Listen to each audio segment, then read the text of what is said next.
असलम की जेल से रिहा होते ही सावल और पिया एक मजबूत कदम उठाते हैं। दोनों मिलकर दाऊद के खिलाफ बाकायदा केस दर्ज करवा देते हैं।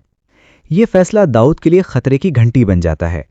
जैसे ही दाऊद को यह खबर मिलती है, वो गुस्से में आकर फौरन अपने आदमियों को फोन करता है और सख्त लहजे में कहता है कि जैसे ही पिया घर से बाहर निकले, उसे रास्ते से हटा दिया जाए। दाऊद का एक आदमी पिया के घर के बाहर पहुंच जाता है, मगर इसी दौरान सावल, पिया और असलम डिप्टी कमिश्नर शहरयार से मिलने के लिए घर से निकल चुके होते हैं। रास्ते में अचानक दाऊद का आदमी सावल की गाड़ी के सामने आ जाता है और जबरदस्ती पिया को गाड़ी से उतारने की कोशिश करता है। माहौल अचानक कशीदा हो जाता है। सावल फौरन सूरत-ए-हाल को भांप लेता है और अपनी पिस्टल निकाल लेता है। ये देखकर दाऊद का आदमी घबरा जाता है और भागते हुए फायर कर देता है, लेकिन इस बार गोली पिया को नहीं बल्कि असलम को लग जाती है। असलम जमीन पर गिर जाता है। पिया चीख उठती है और सावल फौरन एम्बुलेंस को कॉल करता है। सावल और पिया जख्मी असलम को हंगामी हालत में अस्पताल ले जाते हैं। डॉक्टर फौरन असलम को ऑपरेशन थिएटर में ले जाते हैं और बाहर सावल और पिया बेबसी से दुआएं मांगते रहते हैं।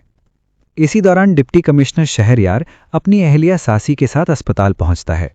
सावल उसे पूरी हकीकत बता देता है कि दाऊद ने असलम पर कातिलाना हमला करवाया है। शहरयार फौरन मीडिया को अस्पताल बुला लेता है। कुछ देर बाद डॉक्टर बाहर आकर बताता है कि असलम की जान बच गई है और वो अब खतरे से बाहर है। शहरयार असलम के पास जाकर पूछता है कि ये सब किसके कहने पर हुआ। असलम साफ लफ्जों में दाऊद का नाम ले लेता है। ये बयान मीडिया पर आते ही पूरा मामला सोशल मीडिया पर वायरल हो जाता है। दाऊद घबरा जाता है और मुल्क छोड़ने का फैसला कर लेता है। वो निसार के जरिए ऑस्ट्रेलिया की टिकट बुक करवाता है, मगर पुलिस पहले ही उसके पीछे होती है। सावल पुलिस के साथ दाऊद के घर पहुंचता है, जहां से दाऊद पिछले दरवाजे से भागकर एयरपोर्ट निकल जाता है, लेकिन एयरपोर्ट पर पुलिस उसे गिरफ्तार कर लेती है। कुछ दिन बाद अदालत में सुनवाई होती है। असलम सच बताता है कि दाऊद ना सिर्फ जमीनों पर कब्जा करता था, बल्कि पिया की मां की मौत का जिम्मेदार भी वही है। जज तमाम शवाहिद देखने के बाद दाऊद को 10 साल कैद की सजा सुना देता है।